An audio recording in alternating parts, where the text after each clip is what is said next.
gaya ng sinabi natin dati, paulit-ulit na sinasabi natin, na ang layunin ng Senate Blue Ribbon sa pag-imbestiga ng PhilHealth scam ay tatlo. Una, ano ang nangyari? Pangalawa, sino ang dapat managot? Pangatlo, ano ang dapat natin gawin para hindi na maulit yung nangyari? Yun po ang tatlong layunin natin. So sa tanong ng ano ang nangyari, natuklasan natin na ang pera ng bayan,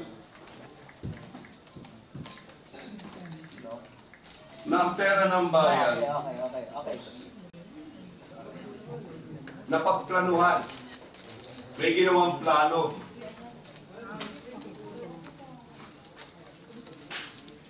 May ginawang plano at para mapatupad yung plano, nagkaroon ng sagwatan. At sa loob ng mahabang panahon, pinagpasasaan ang pera ng bayan. So tatlo po yun. Pinagplanuhan, pinagkaisahan, at pinagpasasaan. Ano nangyari? Yung pera na bulsa, yung pagbubulsa, may plano at may sistema. Dito sa screen nakikita natin, nag-uumpisa yung proseso, yung plano sa mga legislators. Susulat sila sa Department of Budget and Management at magpahingi ng approval ng projects nila. Once ma-approve ng DBM, magkakaroon ng SARO. Yung SARO nagsasabi na approve na yung project at popondohan na nila. Okay. From the DBM, the SARO goes to the implementing agency. Doon pa lang, paglabas ng SARO, may advance porsyento na yung lawmaker. At pagdating sa implementing agency, ibibigay for example sa Department of Agriculture at ida-download sa isang subsidiary katulad ng NABCOR. Pagdating ng NABCOR, darating naman yung endorsement letter galing sa lawmaker na naman. At doon sa endorsement letter, sinasabi sa implementing agency na ito yung NGO na pinili ko, ito yung mag-i-implement ng project. So yung implementing agency, once natanggap niya yung endorsement letter, ipapadala na yung pera sa NGO na napili. Yung endorsement letter naman, once meron ng endorsement letter, may porsyento na naman yung lawmaker. At pagdating sa NGO bank account, hindi na umaabot yung pera sa beneficiaries. Kung nakikita nyo yung finance ng tinutukoy ng PhilHealth, yung taong bayan yung beneficiaries. Hindi na pupunta doon. Doon pa lang sa NGOs, na withdraw na ni Janet Lim Napoles yung pera at pinaghahati-hatian na nila between the lawmakers, the chief of staff of the lawmakers, yung mga kakuntsaba nila sa implementing agencies. So ganun po, nakikita natin, meron talagang plano at sistema.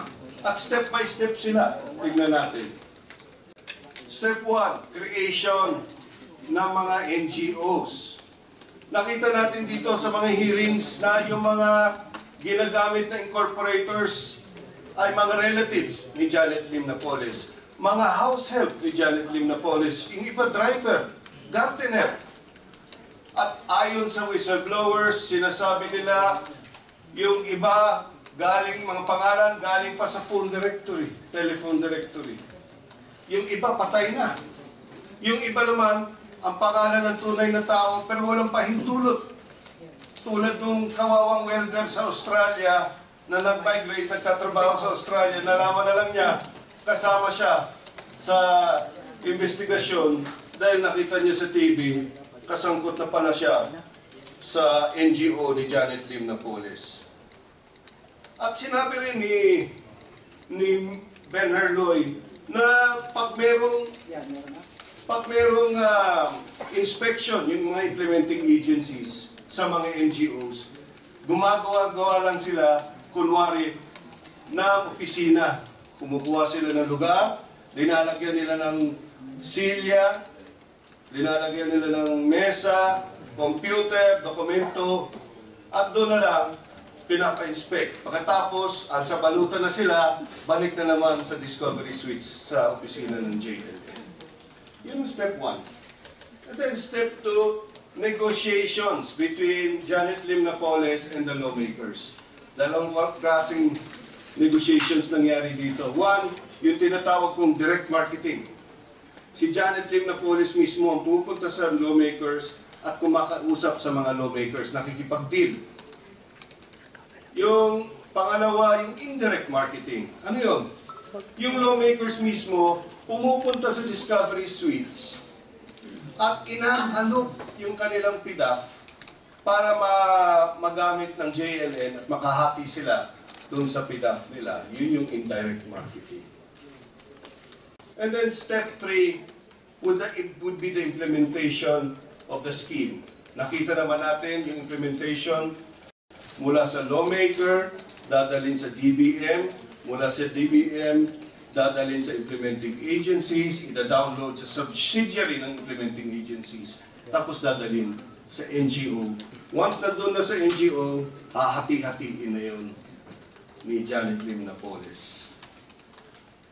So the last step, kita mo talaga may sabuatan. Hindi kaya gawin ito ng isang tao or ng iilang tao na private. Kailangan may kasabwat ng government officials. Step 4 is the splitting of the loot. Next slide, please. Yung splitting of the loot, yan. Nakikita natin, uniform ang splitting of the loot. May mga design na sila, may standardization. You can really see that there is a level of sophistication in the plan, in the conspiracy. 50% goes to the lawmaker, 5% to the chief of staff or representative of the lawmaker, 10% goes to yung mga kakonsyaba nila sa mga implementing agency. Of course, 35% goes to Janet Lim Napoles, and the most glaring and lamentable part is the 0% goes to the beneficiaries. The committee finds merit in the evidence presented and finds sufficient basis for the filing of appropriate criminal cases with the proper court against the following persons. Janet Lim Napoles for plunder, corruption of public officials, violation of Republic 3019, the Anti-Graft and Corrupt Practices Act, frauds against the public treasury, and giving false testimony during the Senate Blue Ribbon hearing. Number 2, Senator Juan Ponce Enrile and Attorney Jessica Gigi Reyes for number 1, plunder. Number 2, direct bribery.